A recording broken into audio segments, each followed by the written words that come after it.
Hello, this is Jonathan Barisi, and this video is regarding a known issue between the answer choices in the Journeys unit tests and the way that answers can be entered in Performance Plus. As of this date, January 15th, 2014, the Journeys Unit 3 benchmark tests are all programmed into Performance Plus and are available there for your use should you choose to do so.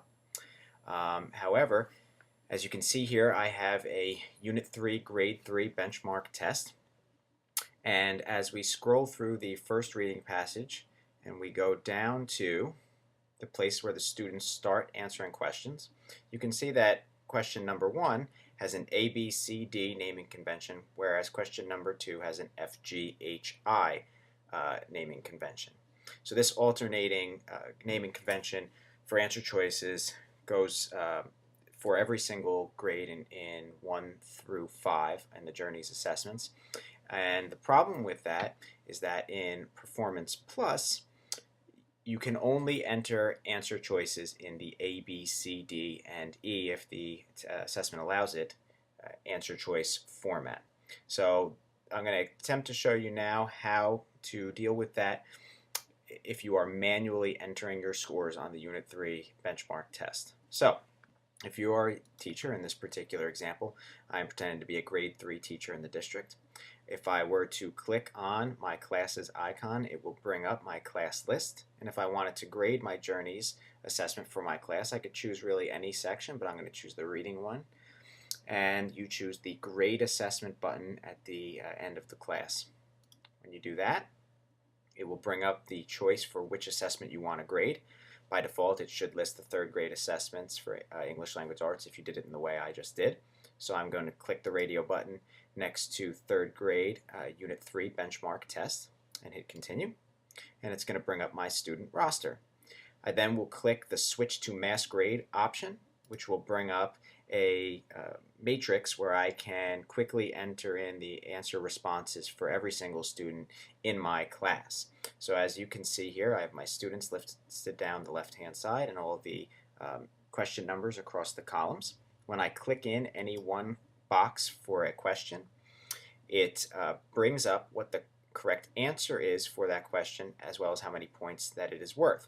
So as you can see here, for question 1 on the Unit 3 Grade 3 benchmark test, the correct answer is A. And if you look at the test itself, A, if the child chose amused, that would work, and you would put in A in Performance Plus. However, when you click on question number 2, you can see that Performance Plus thinks that the correct answer is A as well. But if you look at the Journeys test, that is not an option. The student will have chosen F, G, H, or I. So you, the teacher, have to know that if my student bubbled in F, that meant A, or the first answer choice as far as Performance Plus is concerned. If they chose G, that means they chose the second answer choice, which as far as Performance Plus is concerned is a B. If they chose H, it would be a C, and if they chose I, that would relate to D. So when you are manually entering scores in Performance Plus, if you choose to do it that way, you need to be aware of that fact and make sure that you put in what Performance Plus expects for an answer to be. Otherwise, your results will be skewed.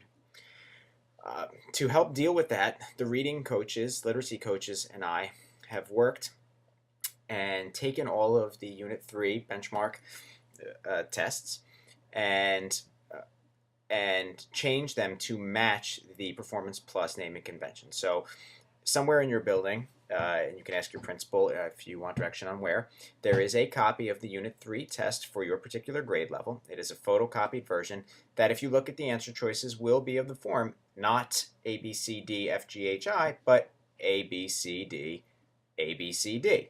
We copy and pasted that over to make it easier for you, so that if you chose to offer the assessment by bubble sheet, which is still an option, when you print out the Performance Plus bubble sheet, which will be in the form ABCD, ABCD, it will match the test. So if you're going to do that option, please be sure to give your students the photocopied version of the fixed test.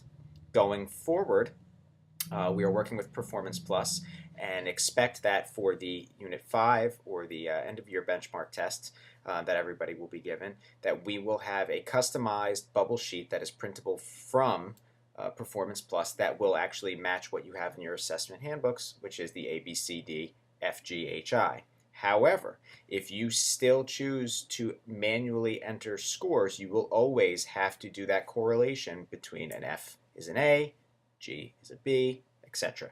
So please keep that in mind. I hope this video was informational and informative for you. And if you have any questions, as always, my email address is jbarisi@brickschools.org, or I can be reached at extension 1031. And have a nice day.